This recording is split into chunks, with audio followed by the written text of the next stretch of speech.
कल हम पढ़ रहे थे काव्य पाठ 3, जिसमें कि हमने सवैया पढ़ चुके थे, कवित पढ़ा था कल। इसको आज दोबारा देखेंगे, फिर अगले की ओर बढ़ेंगे। देखिए क्या था, डाल द्रुम पल्ला बिछौना नव पल्लव के। जैसा कि कल मैंने आपको बताया था, यहाँ पर कवि ने बताया है कि बसंत ऋतु जो होती है वो मानो सुंदरता के देवता कामदेव का पुत्र है बसंत, और उस बसंत रूपी बालक को पालने के लिए या उस बसंत रूपी बालक को बड़ा करने के लिए या उसका स्वागत करने के लिए प्रकृति ने पूरा प्रबंध किया हुआ है। प्रकृति ने क्या किया हुआ है, डार ध्रुव पलना बिछौना नव पल्लव के, अपने पेड़ों की शाखाओं को पलने के समान बना दिया है, और उस पालने के ऊपर उन्होंने बिछौना यानी चादर जो बिछाया है वो नव पल्लव नए नए पत्तों का बिछौना बिछा दिया है। सुमन झिंगोला सोहे तन छवि भारी दे, और उस बालक को उन्होंने झबला पहनाया है, किसका, सुमन का, फूलों का झबला पहनाया हुआ है, जो कि उस बालक के तन की छवि को और भारी कर रहे हैं या बढ़ा रहे हैं। अर्थात बसंत ऋतु के आने से चारों ओर जो फूल खिल गए हैं वो फूल उस बसंत की सुंदरता को और ज़्यादा प्रभावशाली बना रहे हैं। पवन झुलावे के की तीर बतरावे दे, और इस बालक को खुश करने के लिए पवन जो है वो झुला रही है, यानी पवन हवा जब चलती है तो जो हिलते हैं सब पेड़ों की शाखाएं और पत्ते सब हिलते हैं, तो ऐसा लगता है मानो वो इस झिंग जो वो था हमारा पालना था उसको झुला रहे हैं। और बच्चे को खुश करने के लिए केकी तीर बतरावे दे, केकी मतलब मोर, कीर मतलब तोता, उससे बातें कर रहे हैं। कोकिल हलावे हुलसावे कर ताली दे, और कोकिल उसको खुश करने के लिए हाथों से ताली बजाकर मानो उसे प्रसन्न कर रही है, यानी कोकिल की आवाज़ जो है ऐसा लग रहा है मानो कोई ताली बजा कर उस बालक को खिला रहा है, उसको प्रसन्न कर रहा है। पूरित पराग सो उतारे करे राइनौन, और ऐसा लग रहा है मानो जो पराग फैला हुआ है वातावरण में, जो फूलों का मकरंद फैला हुआ है वातावरण में, ऐसा लग रहा है मानो उस बालक की नज़र उतारने के लिए राइनौन को हवा में उसार कर फैलाया दिया गया है। कंजकली नायिका लतान सिर सारी दे, और ये किसने फैलाया है, कंजकली रूपी नायिका ने सिर पर लता रूपी साड़ी को रखकर किया है। अर्थात जब बच्चे की नज़र उतारी जाती है तो घर में कोई महिला होती है जो कि सर पे पल्ला रखकर अपनी बच्चे की नज़र उतारती है। तो कह रहे हैं कि ऐसा लग रहा है मानो कंजकली रूपी नायिका ने सिर पर लता रूपी साड़ी को रखा और फिर इस बालक की नज़र उतार कर राइनौन के प्रतीक क्या है अपने पास, पराग कण को पूरे वातावरण में फैला दिया है। मदन महीप जू को बालक बसंता ही, ये बसंत किसका बालक है, सुंदरता के देवता मदन का, कामदेव भी कहते हैं जिनको, उनका बालक है। क्यों है बालक, क्योंकि इतना सुंदर है कि और किसी का बालक ये हो ही नहीं सकता है। और इस बालक को, क्योंकि राजा का पुत्र है तो राजकुमार है, और इस राजकुमार को उठाने के लिए क्या करना पड़ता है, प्रातः जगावत गुलाब चटकारी दे, प्रातः जब गुलाब की कली चट की आवाज़ करके फूल बनती है तो कभी ये कल्पना करता है मानो गुलाब की कली रूपी नायिका अपनी चुटकी बजाकर इस राजकुमार रूपी बालक को उठाने का प्रयास कर रही है। और देखना, आप पीछे नोट्स में से देखकर समझने का प्रयास करना।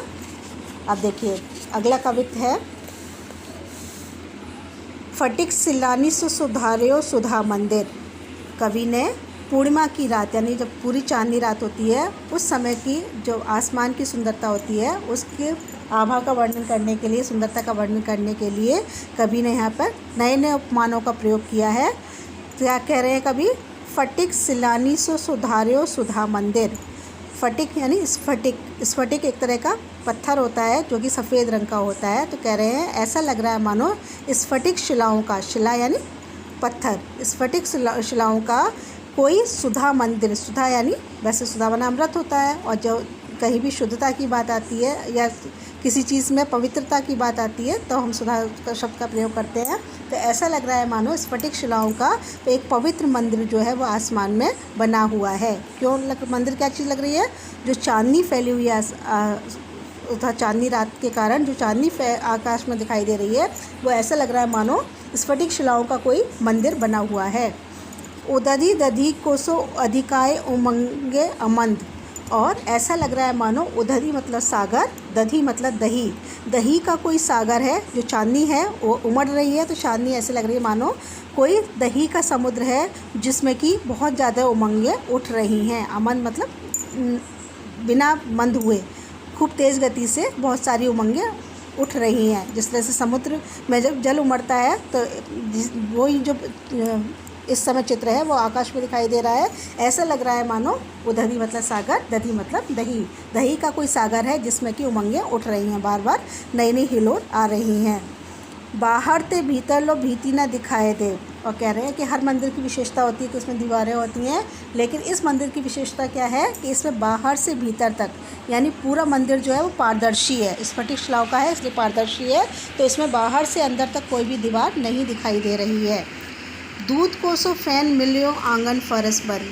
और इस मंदिर का जो फर्श है, जो आंगन है उसमें जो फर्श है उसके लिए कवि ने किस उपमान का प्रयोग किया है कि ऐसा लग रहा है मानो दूध के फ़ैन हैं जिससे कि फ़र्श बना हुआ है। दूध के फ़ैन यानी दूध के झाग है।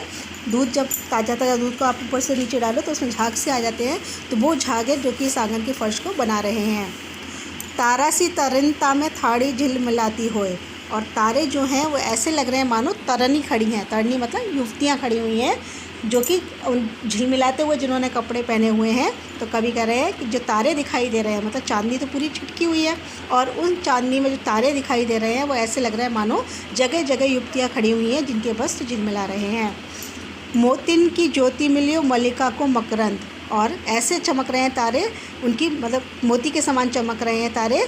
ऐसा लग रहा है मानो बेले की जाति का कोई फूल हो जिसका कि मकरंद चारों ओर फैला हुआ है। मतलब क्योंकि मोती की ज्योति, मोती सफ़ेद होता है, उसकी ज्योति आभा भी सफ़ेद ही होती है।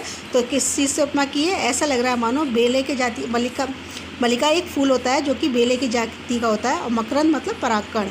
तो ऐसा लग रहा है मानो उस बेले के फूल के परागकण चारों ओर फैले हुए हैं। आरसी से अंबर में आवासी उजारी लगे। कह रहे हैं पूरा जो अंबर है वो आरसी के समान लग रहा है। आरसी मतलब होता है दर्पण, दर्पण के समान पूरा अंबर दिखाई दे रहा है। मतलब उसकी आभा जो है ऐसे लग रही है मानो कोई पारदर्शी, कोई शीशा है, कोई अंबर आईना है जो कि ऊपर लगा हुआ है। प्यारी राधिका को प्रतिबिंब सो लागत चंद। और जो चांद है वो क्या लग रहा है मानो प्यारी राधिका, मतलब राधा खड़ी हुई हैं जो कि चांद का प्रतीक लग रही हैं इस समय, या चांद को हम कह सकते हैं कि राधा का प्रतीक लग रहा है। मतलब चारों तरफ इतनी सुंदरता फैली हुई है। और तारे और चांद को यहाँ क्या बताया, तारों को यहाँ पर युक्तियाँ बताया है, यानी राधा की सखियाँ हैं, और जो चांद है वो राधा है जो कि खुद वहाँ पर खड़ी हुई है। तो इस वाले कविता को भी आप पढ़िएगा, और इसके भी नोट्स थोड़े दे रखे हैं पीछे, यहाँ पे सब शब्दार्थ दे रखे हैं, इनसे समझने का प्रयास कीजिएगा। और देखिए कवित के बारे में भी लिखा हुआ है, इसको भी पढ़िए जिससे कवित को आपको जानकारी मिले कि कैसे होता है कवित। बाकी कल हम जो पढ़ाएंगे उससे पहले एक बार इसको फिर से देखेंगे, फिर आगे पढ़ाई शुरू करेंगे।